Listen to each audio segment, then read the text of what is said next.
കുടുംബക്കാരും കൂട്ടുകാരികളും ഒക്കെ ആയിട്ട് ഒരു പുതുമണവാട്ടി അണിഞ്ഞൊരുങ്ങി കല്യാണം അടിപൊളിയാക്കിയ ഒരു നിമിഷമാണ് നമ്മൾ കണ്ടത്.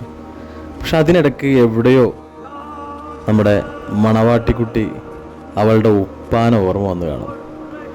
ഉപ്പ അവളെ സ്നേഹിച്ചിരുന്നതും ഉമ്മ സ്നേഹിച്ചിരുന്നതും കുടുംബത്തിലും മറ്റ് അംഗങ്ങളൊക്കെ സ്നേഹിച്ചിരുന്ന ആ ഒരു വീടിനെ വിട പറയാൻ പോവുകയാണ് എന്ന് തോന്നിക്കാണും.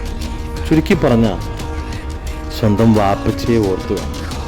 ആ ഓർമ്മയാണ് പുതുമണവാട്ടിയുടെ രസങ്ങളിൽ നിന്നും ഈ ഒരു അടിപൊളി സംഭവത്തിൽ നിന്നൊക്കെ മാറി ചിന്തിക്കാൻ പ്രേരിപ്പിച്ചത്.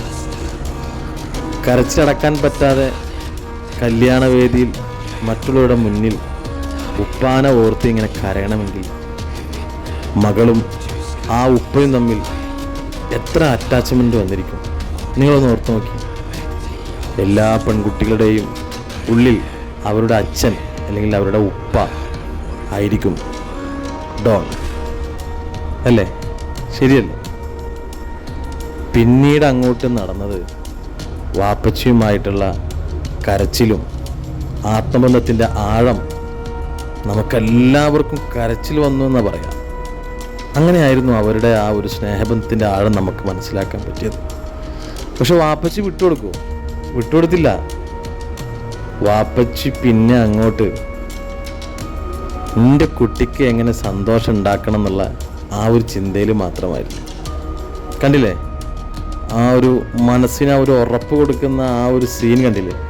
പിന്നെ അങ്ങോട്ടൊരു ചരിത്രമായിരുന്നു.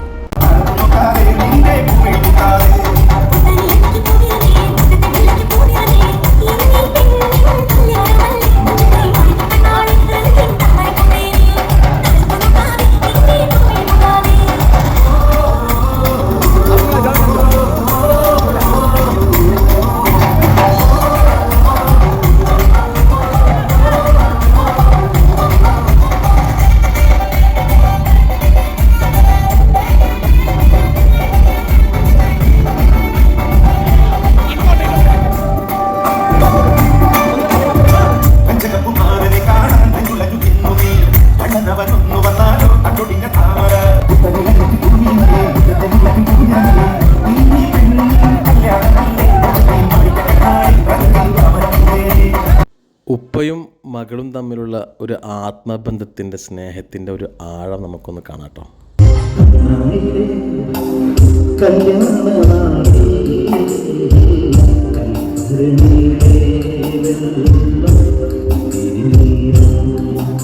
പുതുമണവാട്ടിയുടെ ഉപ്പയാണ് കേട്ടോ ഈ പാട്ട് പാടിക്കൊണ്ടിരിക്കുന്നത്.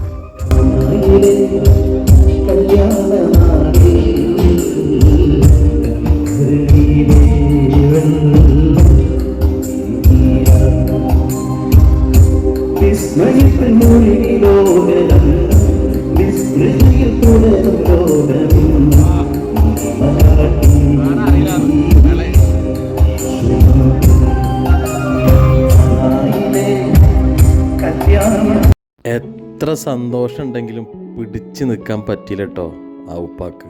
മകളുടെ കല്യാണ സമയം പിടിച്ചു നിൽക്കാൻ പറ്റില്ല മക്കളെ.